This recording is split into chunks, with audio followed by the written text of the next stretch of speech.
Yeah, we did. We probably spoke about 50 runs. That was what we were sort of targeting. I thought that guys, we've worked really well as partnerships, and obviously Rashid's got a lot of talent with the bat, and we know Brody's scored some vital runs for England over his career as well.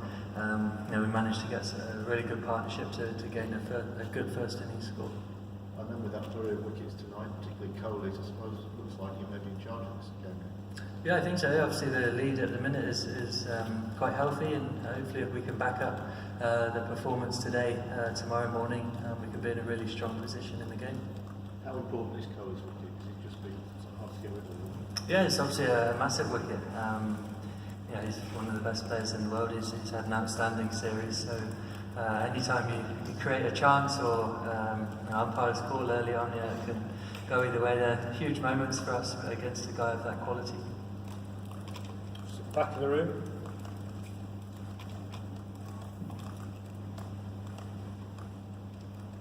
Jos, you just said Virat's wicket is one of the huge wickets England want.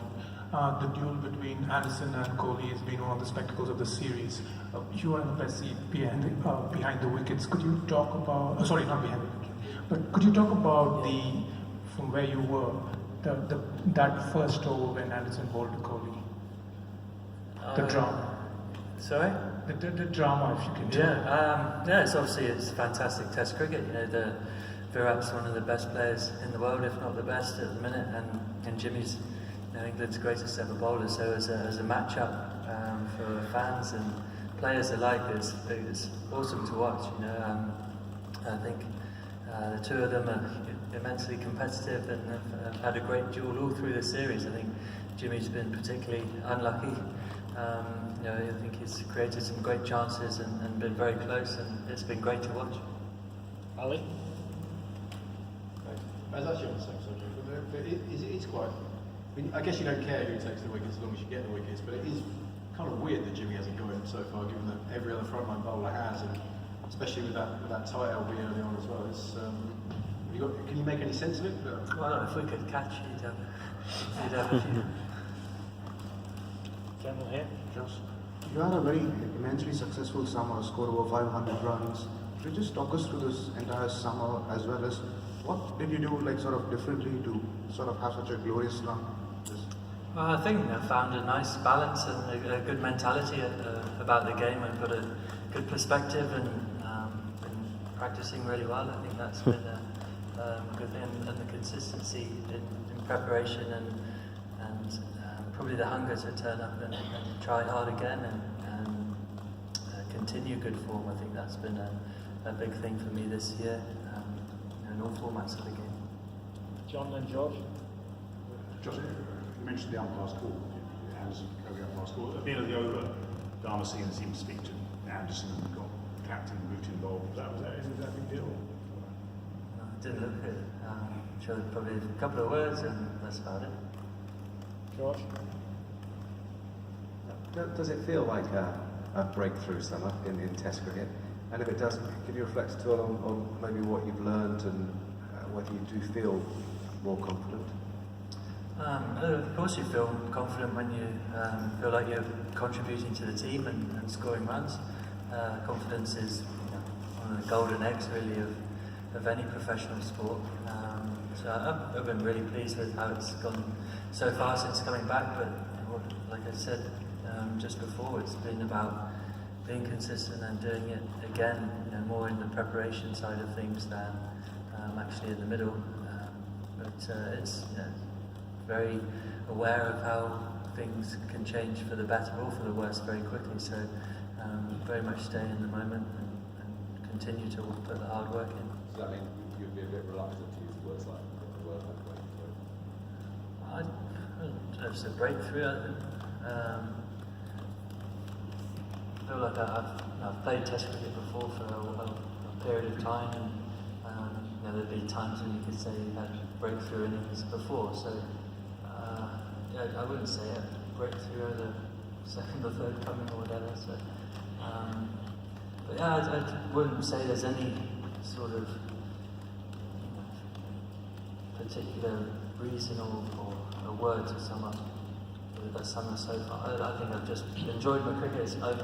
I spoke about when the first time I got recalled at Lords, an unbelievable opportunity to come back in and play, and the fire was really burning for Test cricket. I was very excited. I think that's been the best thing about it, has been able to maintain that and feel very privileged to play.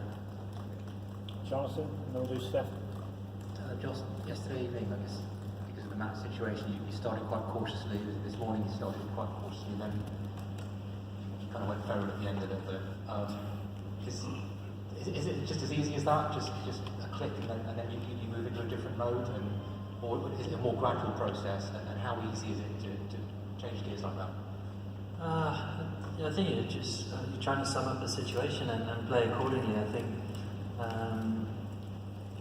if you can be strong mentally, it can be easier. Then sometimes you find it a little bit trickier if you've got really into a mode of playing to then snap out of it and change. But I think batting where I do, and a few times this summer when you start batting with the tail, it's something I've sort of done this summer and learned about, so I feel quite comfortable going into that mode. It probably comes quite naturally to me. Stefan?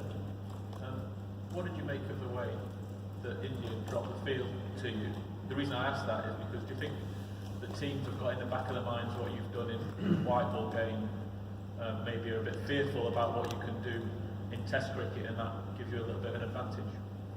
I think throughout the series, I think both sides really have had sort of in-out fields a lot of the time to try and negate a lot of boundaries probably. And I think for me it's great. I feel like I've been able to play in a nice manner and rotate strike, and it obviously gives you those options. And I think rather than maybe in the past or teams' perception of me would be getting frustrated, not hitting boundaries, whereas at the moment I'm quite content to just be in the middle and ticking over and taking ones and twos.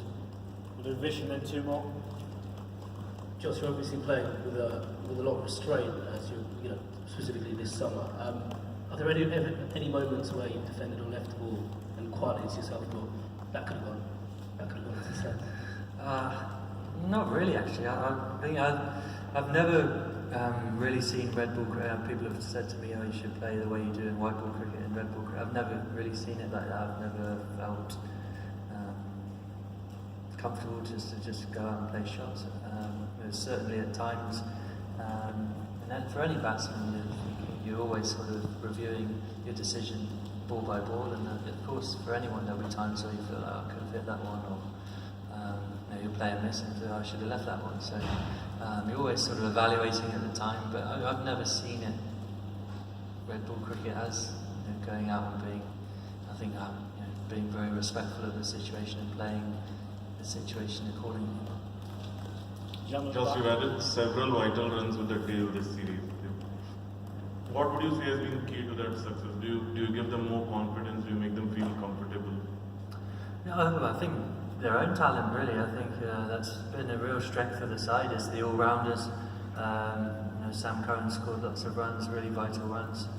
Rashid's a very capable batsman, and Broad scored some lots of international runs as well. So they're all good players in their own right, and I think what that does is give you confidence to stay in the same manner, and you don't have to change the way you're playing just because you may be 7 or 8 down. But I think they're really good players at the other end, and we can just build, as we did today, me and Broady, just build a partnership and make that as big as we can. Last one. Do you still have the effort on the backhand? That effort? And do you have a look at it during the middle, or is it just a thing that it's like a tag? Yeah, still there. As I've said before, it's a really good mental reminder at different times of your innings, or different things happen on the field, to sort of let it go. Thank you.